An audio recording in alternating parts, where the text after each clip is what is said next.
അസ്സലാമലൈക്കും, welcome back to our channel. ഇന്ന് ഞാൻ വന്നിരിക്കുന്നത് ഒരു പഴമയുടെ രുചിക്കൂട്ടുമായിട്ടാണ്. വീഡിയോയിലേക്ക് പോകുന്നതിൻ്റെ മുന്നേ നമ്മുടെ ചാനൽ ആദ്യമായിട്ട് കാണുന്നവരാണെങ്കിൽ പ്ലീസ് ഒന്ന് സബ്സ്ക്രൈബ് ചെയ്യുക. അതുപോലെ വീഡിയോ ഒന്ന് ലൈക്ക് ചെയ്യുക, ഷെയറും കൂടെ ചെയ്യുക.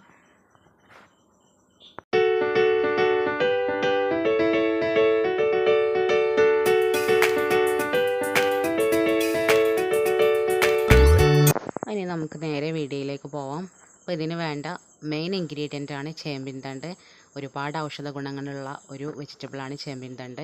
അതുകൊണ്ട് തന്നെ എല്ലാവരും ഈ ഒരു ചേമ്പിൻ തണ്ട് ഉപയോഗിച്ചിട്ട് ഇങ്ങനെ ഒരു ഐറ്റം തയ്യാറാക്കി നോക്കുക. അപ്പോൾ നമ്മൾ ഈ ചേമ്പിൻ തണ്ട് നല്ലപോലെ ക്ലീൻ ചെയ്ത് ഇതുപോലെ പീസാക്കിയിട്ട് അരിഞ്ഞ് വെക്കുക.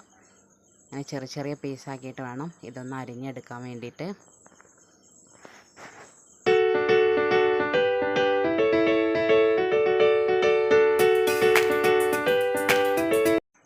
അപ്പോൾ നമ്മൾ ചേമ്പിൻ തണ്ടൊക്കെ നല്ലപോലെ അരിഞ്ഞ് വെച്ചിട്ടുണ്ട്. പിന്നെ അതിലേക്ക് വേണ്ട ബാക്കി 2 ഇൻഗ്രീഡിയൻസാണ് പപ്പായ, പച്ചപ്പപ്പായ ഇതുപോലെ അരിഞ്ഞ് വെച്ചത്, അതുപോലെ കപ്പ. ഈ 3 ഐറ്റം കൊണ്ടാണ് നമ്മൾ ഈ ഒരു റെസിപ്പി ചെയ്യുന്നത്.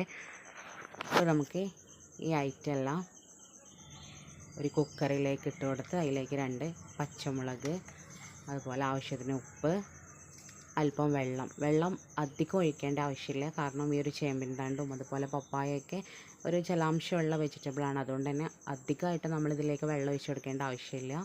കുറച്ച് വെള്ളം ഒഴിച്ച് പിന്നെ ഒരു 1/4 ടീസ്പൂൺ മഞ്ഞൾപ്പൊടിയും കൂടെ ഇതിലേക്ക് ഇട്ട് കൊടുത്തിട്ട് ഇതൊന്ന് അടച്ചു വെച്ചിട്ട് ഒരു വിസിൽ വരുന്നവരെ വെയിറ്റ് ചെയ്യാം. ഒറ്റ വിസിലുകൊണ്ട് തന്നെ ഇത് നല്ലപോലെ വെന്ത് കിട്ടും. പിന്നെ നമുക്കതിലേക്ക് വേണ്ട അരപ്പ് തയ്യാറാക്കാം. അതിന് 1 കപ്പ് തേങ്ങ, ഒരു 4 ചെറിയ ഉള്ളി, 4-5 വെളുത്തുള്ളി, 2 പച്ചമുളക്, കുറച്ച് ചെറിയ ജീരകം, ഇവെല്ലാം കൂടെ ഒന്ന് ചതച്ചെടുക്കാം. അരച്ചെടുക്കേണ്ട ആവശ്യമില്ല, ജസ്റ്റ് ഒന്ന് ചതച്ചെടുത്താൽ മതി. ഇതുപോലെ ഒന്ന് ചതച്ച് മാറ്റി വെക്കാം. അപ്പോഴേക്കും നമ്മൾ വേവിക്കാൻ വെച്ചിട്ടുണ്ടായിരുന്ന ചേമ്പും തണ്ടും അതുപോലെ പപ്പായ, കപ്പയൊക്കെ നല്ല പോലെ വെന്ത് വന്നിട്ടുണ്ട്. അപ്പോൾ അതിലേക്ക് ഇനി നമ്മൾ ആ തേങ്ങാക്കൂട്ടൊന്ന് ഇട്ട് കൊടുക്കാം. അത് തേങ്ങയുടെ മിക്സ് ഒന്ന് ചേർത്തതിന് ശേഷം നല്ല പോലെ ഒന്ന് മിക്സ് ചെയ്തെടുക്കാം.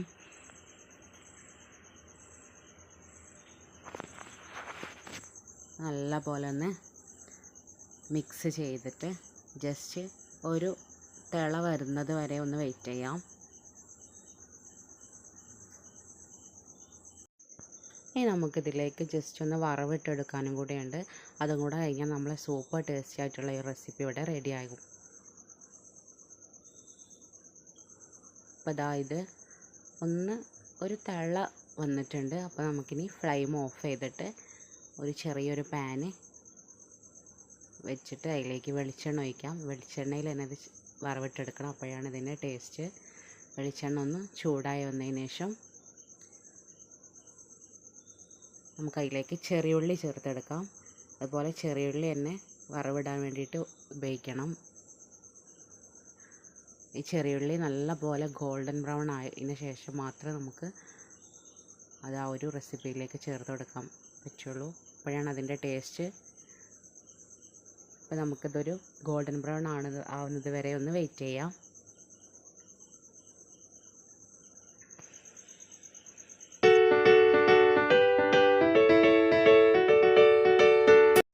ഇപ്പോൾ ഇത് ഗോൾഡൻ ബ്രൗൺ ആയിട്ടുണ്ട്.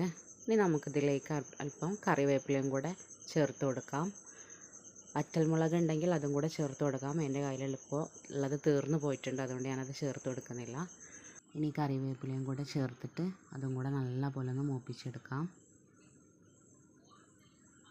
അപ്പോൾ അതും കൂടെ നല്ല പോലെ ഒന്ന് മൂപ്പിച്ചിട്ട് നമ്മൾ ഈ വറവൊന്ന്